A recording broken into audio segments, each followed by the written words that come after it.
I'm here today to talk about the Van Gogh metallic interference paints that I received in a box to try out from Royal Talens, the Dutch company. And I would like to tell you, before I even tell you anything else, they are wonderful. They were so much fun to use, especially on this black paper that came with it, and it says black watercolor paper, perfect with Van Gogh metallic interference paints. And I have to tell you, it is, and it's so much fun. It really gave me a lift.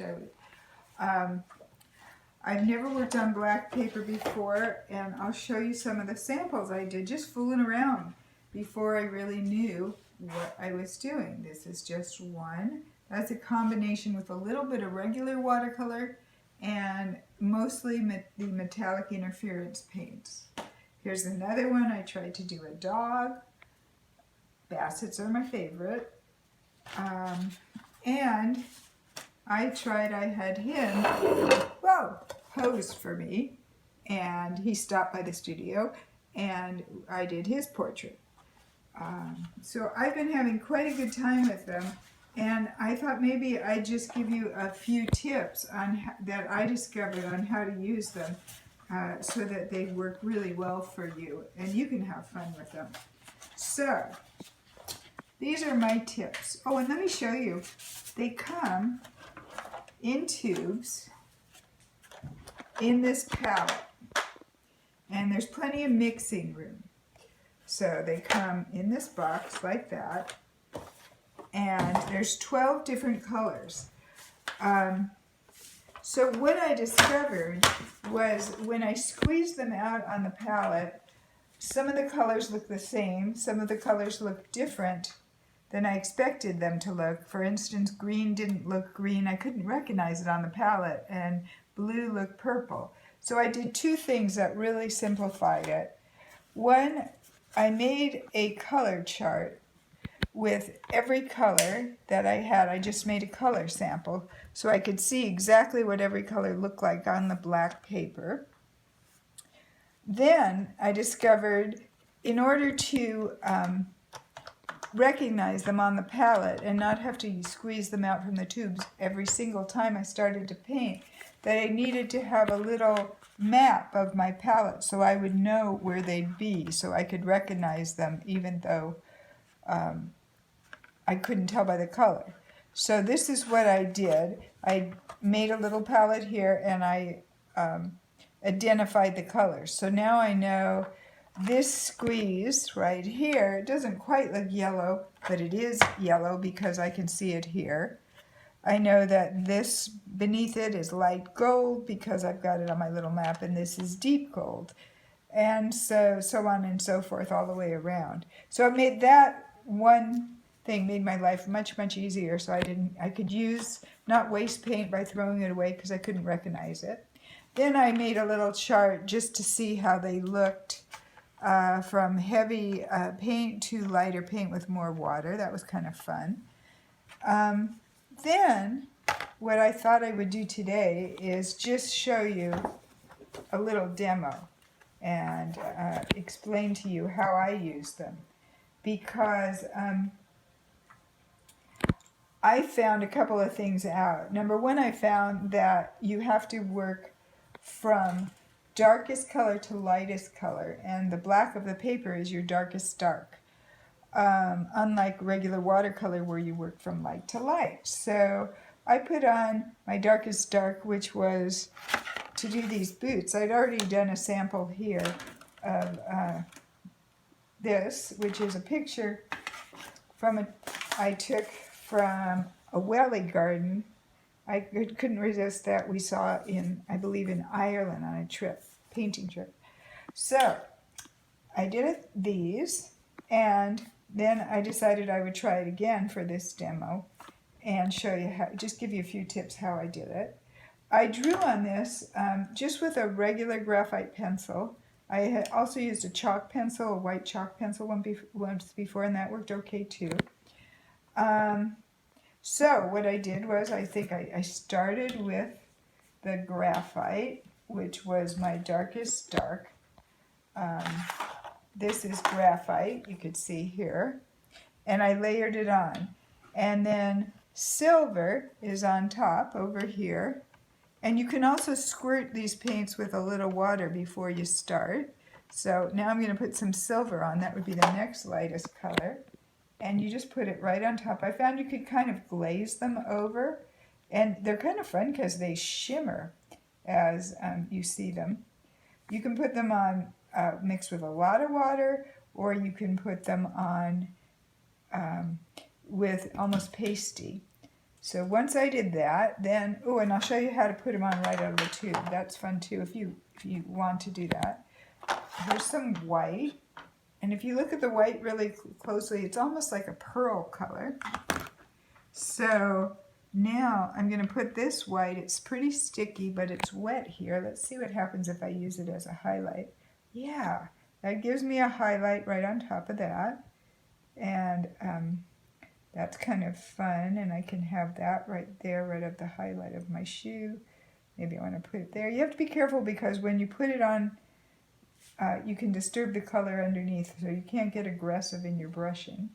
So there's some white. You can see that right on top. Maybe I'll put just a little bit more thick paint right here, so you can see here this has kind of a highlight. If I wanted to make a white flower, let me show you that. I could just put it on like this. And you can also use these wet into wet if you want, but it's especially fun to work, to put the white on the dark paper and see it appear and see it all shimmery. What I found was also that these paints don't mix very well together. So I thought, okay, if I mix the white with the yellow, I'll get a light yellow. But that wasn't really that successful. So what I found was if I wanted a light yellow, I would use my regular watercolors. And I could use both of them together, but in the same painting, but not mixed together. So let me show you. Red was a really neat color to use. So I have to find my chart. There's red. Doesn't really look like red, but look at this. Here's red. It's beautiful. It's kind of a shimmery, kind of a metallic red. You can also use violet. Violet was wonderful to use. It's just a beautiful color. So here's a violet. Oops. And violet is a little darker. It can be dark, very dark, depending on how much water, if you put less water in it. So let's try it again. Here we go. Here's purple. You okay, cameraman? You seem to be choking. Put the purple down here, great big purple one. We could put some white in later as a highlight. Then the blue is amazing. I really love the blue too. Let's see, I've got the blue on my chart. So the blue is, I believe this is blue. Let's try it. But you can see it looks pink. So we're going to be surprised if it's blue. Okay, look at that. The pink looks blue. So I used that for some foliage. You can see it finished over here, how it dries. So the blue is gorgeous. It's a gorgeous metallic sea blue. Let's put some over here.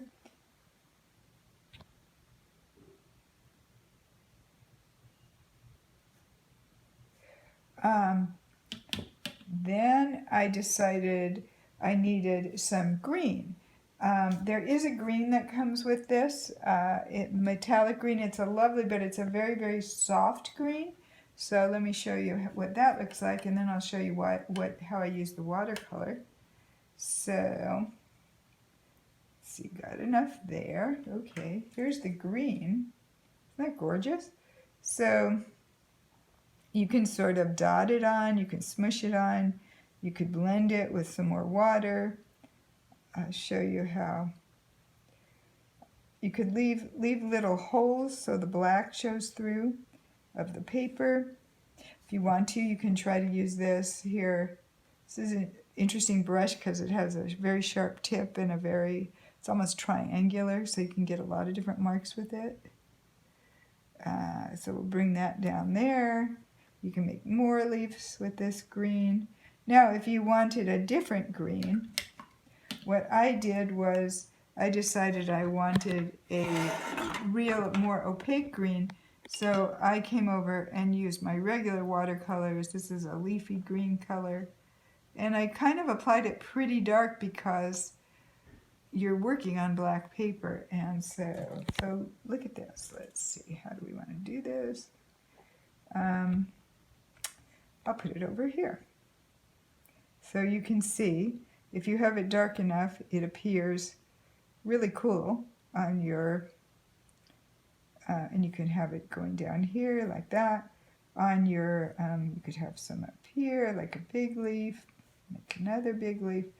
So you can have them both, but like I said, I didn't find, I liked mixing them together. I liked using the regular watercolors with this, but not mixed with the interference. So you can put some over here. You can make this like this, make this. So you see that. And then let me just show you one more thing, and then you can get on and get some of these and go to work. So another cool color was copper. Copper was gorgeous. So this is copper. I also tried writing the names on the palette. So I'd have another way. I used a Sharpie waterproof marker. So here is a copper rose. Isn't that neat? I love it. And here's another one. And you want to have your flowers 3 different sizes. I think there's a famous artist who said you should have Mama Bear, Papa Bear, and Baby Bear sizes. So there you have that. Now, this is fairly dry. So let's see if we can put anything else on top of that. Let's try glazing something over it and see if we like that. Suppose we wanted kind of a blue tint to that. So here's the blue. Maybe we wanted our boots to look a little blue. Let's see if we could glaze blue over it. A lot of times you have to, when you're trying something, yeah, look at that. You have to just say, what if? Could I do this? What if I put some blue over this? Ooh. So what if somebody had silver blue boots? I like it. That gives it a little more color and an interest. So now I have to locate the blue again. I could write blue right there with my Sharpie. So you can glaze this over, which is a lot of fun. There's the dog. Guess he has a lot to say. He wants to try.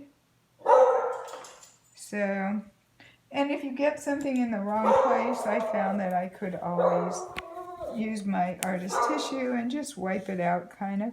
I also used, it was very fun, you could use a white pen on this black watercolor paper, and if you wanted to write, probably the best thing to do would be do your lettering first with some guidelines. So I wanted to write something like welly boots or something. Let's do it like that. So it follows the contour. I could go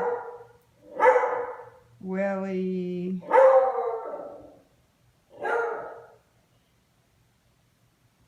So you could use this for writing welly boots.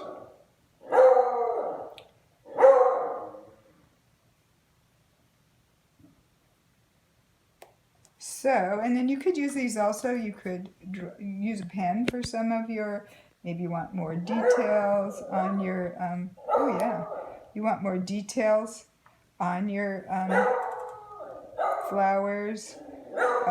You could use it for the daisy. So don't exclusively have to use these paints on the black paper. You could use a lot of your other materials too. So I believe this is a Signo gel pen,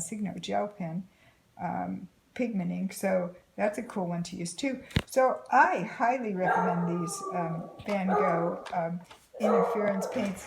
And I just want to show you one last thing, because although I tried them on the white paper, the regular watercolor paper I use, and you can see they do, in the right light, they give your watercolors quite a bit of a shimmer. Like I'm always trying to figure out, I paint a lot of silverware for whatever reason, and you can see I got a silver shimmer there, and I got a metallic glint to my coffee. That's a copper color, I think. So they show up under certain lights, but they really pack a lot of pow if you use them on these black paper. I think you won't. I think you got to get the black paper when you go shopping. So again, that's the Van Gogh black watercolor paper. You get 12 sheets and you can use both sides of it, and I did. And I cut some of the pieces up. So I think you should give this a try.